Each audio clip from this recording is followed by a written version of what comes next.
नमस्कार, आप सबका स्वागत है मेरे YouTube channel study with Bhola Singh में।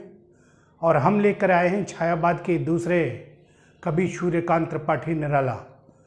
इससे पहले हमने जयशंकर प्रसाद को पढ़ा था, तो वो क्लास मेरे YouTube channel study with Bhola Singh पर अपलोड है। जिन्होंने नहीं देखी हो जाके देख सकते हैं। और अगले छायावादी कवि हैं सूर्यकांत त्रिपाठी निराला। तो आइए देखते हैं साहित्यिक पहलू इनका जन्म 1897 ईस्वी में महिषादल मेदिनीपुर में हुआ था। और इनके पिताजी का नाम राम सहाय त्रिपाठी था। इनकी पत्नी का नाम मनोहरा देवी और पुत्री इनकी सरोज। मृत्यु इनकी इलाहाबाद में होती है। और प्रथम कविता जो है इनकी जूही की कली है, जो 1916 में प्रकाशित होती है। और अंतिम कविता इनकी पत्रोत्कंठित जीवन का विष बुझा हुआ है, ये इनकी अंतिम कविता है। और इनका जो प्रथम संग्रह था जिसमें इनकी कविताएं संकलित हैं, और ये अनामिका था। और ये दूसरा संस्करण था इसका, 1938 में आया था। पहला संस्करण इनका 1923 में आया। वो आगे इनकी काव्य रचनाओं में देखते हैं। तो 1938 द्वितीय संस्करण में इनकी संकलित कविताएं हैं। इसमें सरोज स्मृति है जो 1935 में लिखी, तो एक शोक गीत है, क्योंकि सरोज इनकी पुत्री का नाम था और इनकी पुत्री 17-18 साल की एज में एक्सपायर कर जाती हैं। तो उसी के ऊपर इन्होंने ये शोक गीत लिखा है। अगला जो है इस कविता में संकलित है, वो है संकलन में संकलित, वह सम्राट एडवर्ड के प्रति। तीसरी है इनकी प्रेयसी कविता है ये। और चौथी कविता है राम की शक्ति पूजा, और ये 1936 ईस्वी में लिखी गई थी। और ये लघु प्रबंधात्मक काव्य है। और इस राम की शक्ति पूजा जो है, इस पर एक बांग्ला ग्रंथ है कृत्तिवास रामायण, उसका इस पर प्रभाव है राम की शक्ति पूजा पर। और अगली जो कविता थी इनकी रेखा, और नेक्स्ट थी इनकी तोड़ती पत्थर, और ये प्रगतिवादी कविता है। और अगली जो कविता थी वो है सच है, 1935 में ये आती है। और अगला इनका जो काव्य संग्रह है वो परिमल। और इसमें जो इन्होंने कविताएं संकलित की हैं उसमें अधिवास, जूही की कली जो 1916 में आती है, और इनकी ये प्रथम कविता भी है। अगली जो कविता थी बादल लाग, और ये सबसे लंबी कविता है। अगली कविता है विधवा, भिक्षुक, संध्या सुंदरी और पंचवटी। और अंतिम संग्रह जो है इनका वो शांध्य कांकली के नाम से है, क्योंकि प्रथम संग्रह इनका ये अनामिका था जो 1938 में आया है। ये द्वितीय संस्करण था इनका। पहला जो 1923 में है इनका अनामिका का, वो एक काव्य है। तो ये इसमें ये सारी कविताएं संकलित हैं। और परिमल जो इनका काव्य संग्रह था उसमें ये सारी कविताएं संकलित हैं। और अंतिम काव्य संग्रह इनका शांति कांकली के नाम से। और निराला को ओज, ओदात व विद्रोह का कवि कहा जाता है। निराला जी को अकुंठ, वैश्क श्रृंगार दृष्टि वो तृप्ति का भी कवि कहा जाता है। और निराला जी को छायावाद का महेश कहा जाता है। और आपने इससे पहले जो क्लास देखी थी जयशंकर प्रसाद, उनको भी एक नाम दिया गया था, ये छायावाद का महेश है। और जो जयशंकर प्रसाद थे उनको छायावाद का ब्रह्मा कहा जाता है। और इन्होंने 2 पत्रिकाओं का संपादन भी किया था, जिसमें मतवाला व समन्वय हैं। समन्वय का जो समय है वो 1923 है। और आगे कुछ इनकी काव्य कृतियाँ हैं, वो भी देख लेते हैं। और निराला जी को जो ओज और औदात्य का जो कवि कहा था, निराला को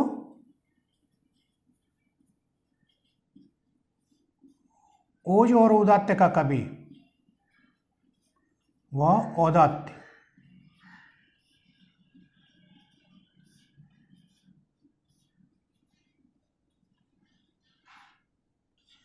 ये कहा था डॉक्टर रामविलास शर्मा ने।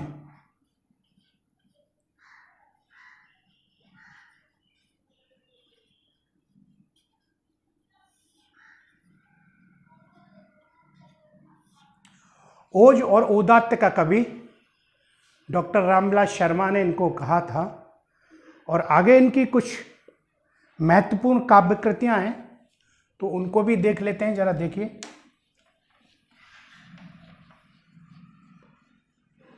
सूर्यकांत त्रिपाठी निराला, और इनका छायावादी चतुष्टय में प्रमुख स्थान है सूर्यकांत त्रिपाठी निराला जी का। और छायावाद की बृहत्त्रयी में केवल 3 कवि हैं, जिनमें जयशंकर प्रसाद, सूर्यकांत त्रिपाठी निराला और सुमित्रा नंदन पंत। महादेवी वर्मा उसमें नहीं है बृहत्त्रयी में, छायावादी बृहत्त्रयी में। छायावादी चतुष्टय में उनको शामिल किया गया है। छायावादी चतुष्टय में 4 कवि हैं, जयशंकर प्रसाद, सूर्यकांत त्रिपाठी निराला, सुमित्रा नंदन पंत और महादेवी वर्मा। तो छायावादी चतुष्टय में शामिल कवि, ये प्रश्न आता है कभी, छायावादी चतुष्टय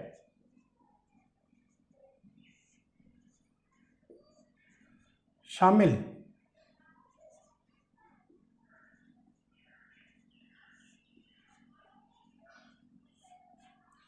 इनमें जयशंकर प्रसाद, देखते चलिए परीक्षाओं में आता है। और दूसरा निराला जी लिखे दे रहे हैं खाली, सूर्यकांत त्रिपाठी निराला। और नेक्स्ट थे सुमित्रा नंदन पंत लिखे दे रहे हैं। और आगे महादेवी वर्मा।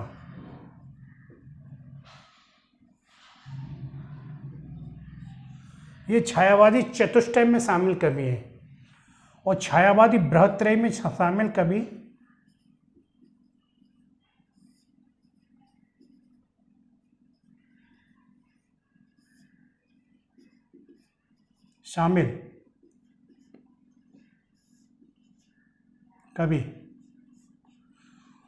उसमें ये 3 होंगे, महादेवी वर्मा नहीं होंगी।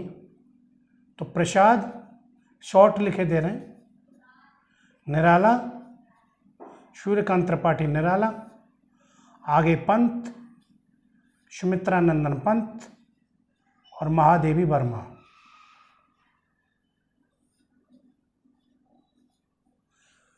छायावादी चतुष्टय में शामिल कवि आता है तो 4 कवि हैं, जयशंकर प्रसाद, सूर्यकांत त्रिपाठी निराला, सुमित्रा नंदन पंत और महादेवी वर्मा। कभी कभी क्वेश्चन आ जाता है कि छायावादी बृहत्त्रयी में कौन कौन शामिल हैं, तो उनमें 3 कवि हैं, जयशंकर प्रसाद, सूर्यकांत त्रिपाठी निराला और सुमित्रा नंदन पंत। महादेवी वर्मा उसमें शामिल नहीं है छायावादी बृहत्त्रयी में। तो आगे इनको देखिए थोड़ा। निराला को मुक्त छंद का प्रवर्तक कहा जाता है।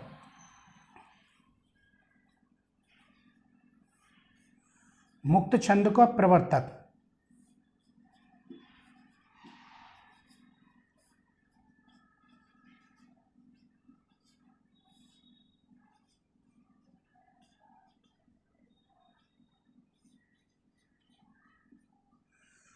क्योंकि इन्होंने कविता को छंद की परिधि से मुक्त किया था, इसलिए इनको मुक्त छंद का प्रवर्तक कहा जाता है।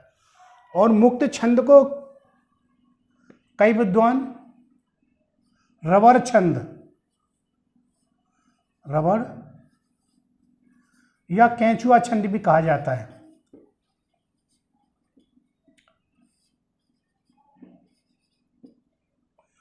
थोड़ा सा पहले से हम इसलिए लिख लेते हैं क्योंकि आपका समय बच जाता है।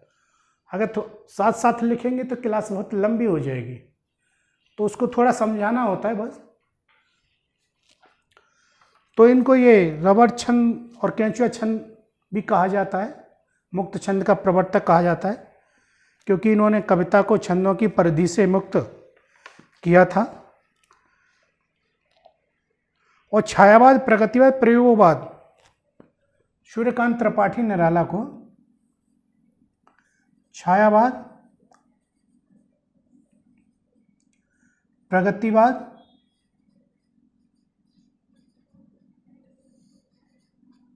व प्रयोगवाद।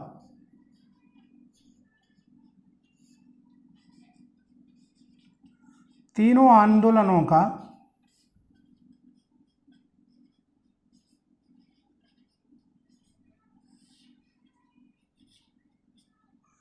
पथ प्रदर्शक कहा जाता है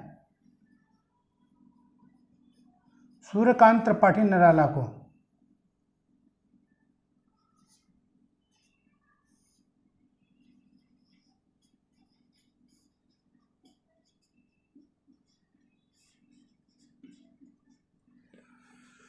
आई होप आपकी समझ में आ रहा होगा।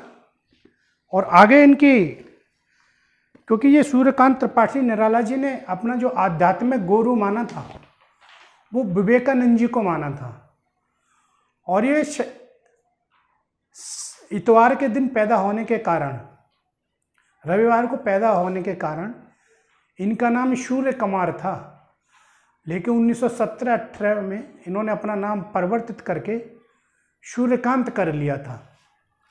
और इनके जो आध्यात्मिक गुरु जो मानते हैं वो उनको स्वामी विवेकानंद जी को मानते हैं, सूर्यकांत त्रिपाठी निराला जी। और आगे इनकी महत्वपूर्ण काव्य रचनाएं हैं, महत्वपूर्ण है वो, क्योंकि काफी की एग्जामों में रचना पूछ ली जाती हैं। बाकी जो तथ्य लिखा रहे हैं सारे महत्वपूर्ण।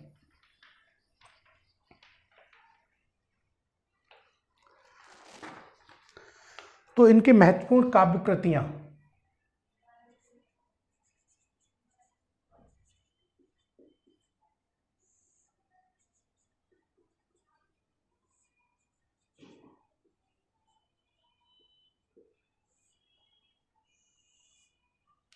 महत्वपूर्ण काव्य कृतियां, जो इनकी पहली काव्य कृतियां थी वो थी अनामिका।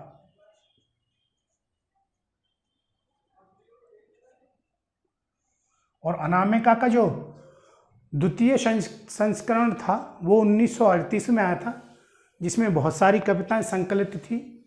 हमने उनको आपको लिखाई दिया है। तो ये 1923 में, 1923 ईस्वी। दूसरी इनकी थी परिमल।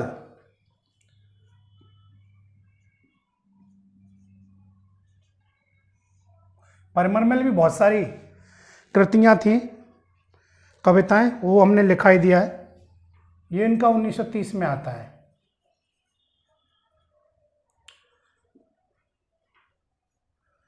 तीसरी गीतिका।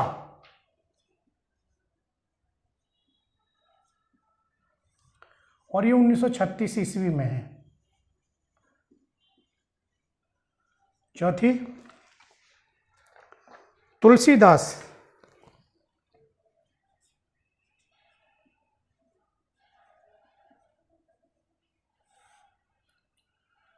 तुलसीदास, और ये 1938 में आती है। और ये खंड काव्य है ये, इसमें 101 छंदों का प्रयोग है, छंदों का प्रयोग, और खंड काव्य है।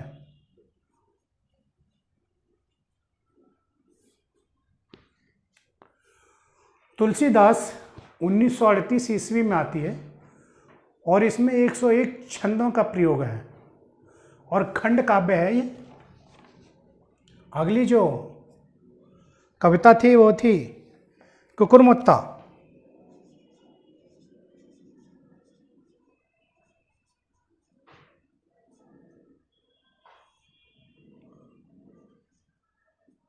और ये 1942 में आती है। ये प्रगतिवादी कविता है। इसमें गुलाब और कुकुरमुत्ते के प्रतीक से इसमें पूंजीपति और सर्वहारा वर्ग की चर्चा की गई है। बहुत अच्छी कविता है। और अगली है अड़िमा।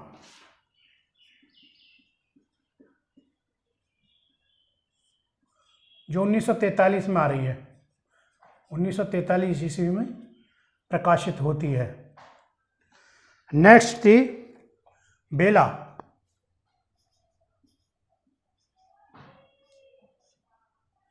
1946 में।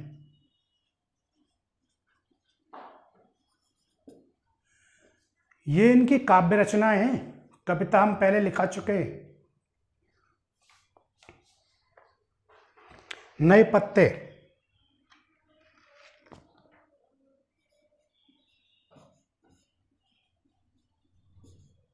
ये भी 1946 में है। अगली है अर्चना,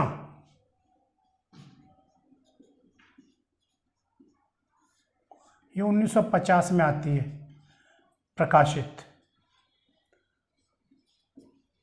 नेक्स्ट है आराधना,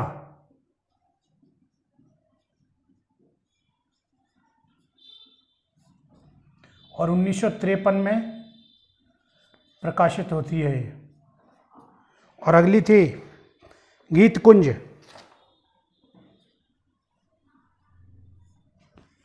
गीत कुंज, और 1954 में प्रकाशित होती है ये। लेकिन गीत कुंज 2 संस्करण आए थे इसके। दूसरा संस्करण इसका 1959 में आया था, सेकंड संस्करण।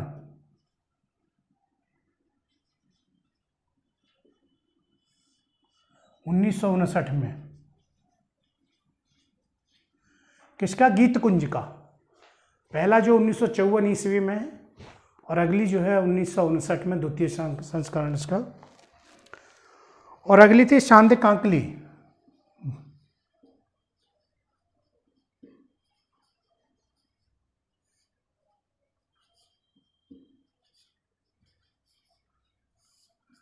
जो 1969 में आती है।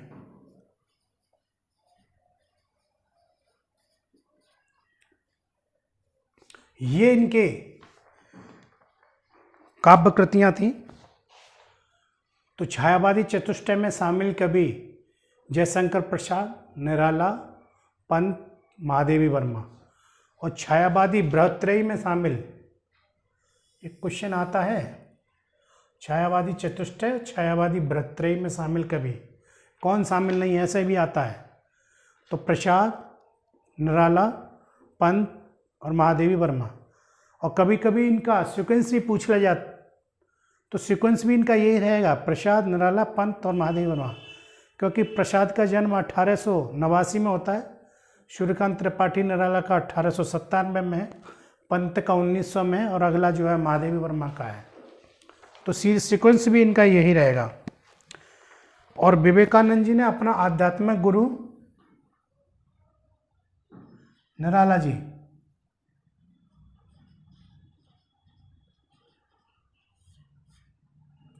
आध्यात्मिक गुरु,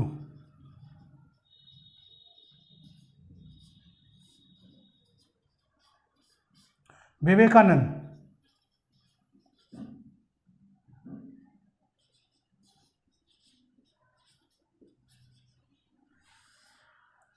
विवेकानंद को माना।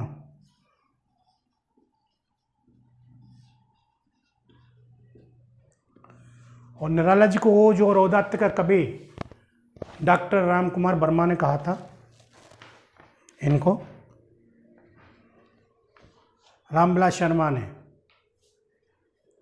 और इनकी जो महत्वपूर्ण काव्य कृतियाँ थी वो अनामिका 1923 में, इसका द्वितीय संस्करण 1938 में आता है, परिमल 1930 में है, गीत का 1936 ईस्वी में, तुलसीदास 1938 ईस्वी में, और 101 छंदों का इसमें प्रयोग और एक खंड काव्य है।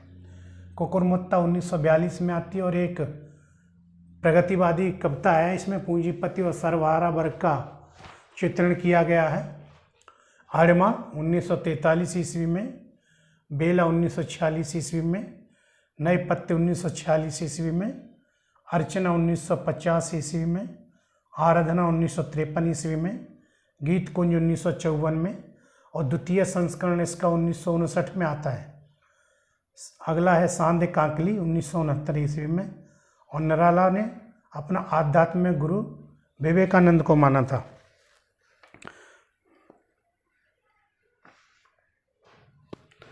और रविवार को पैदा होने के कारण उसको लिखाना क्या, ऐसे ऐसे सुन लीजिए। इनका जो जन्म था वो रविवार के दिन हुआ था, इसलिए इनका नाम सूर्य कुमार रख दिया गया था और उन्होंने 1917-18 में अपना नाम सूर्यकांत कर लिया था। तो ये निराला जी के बारे में तथ्यात्मक जानकारी थी।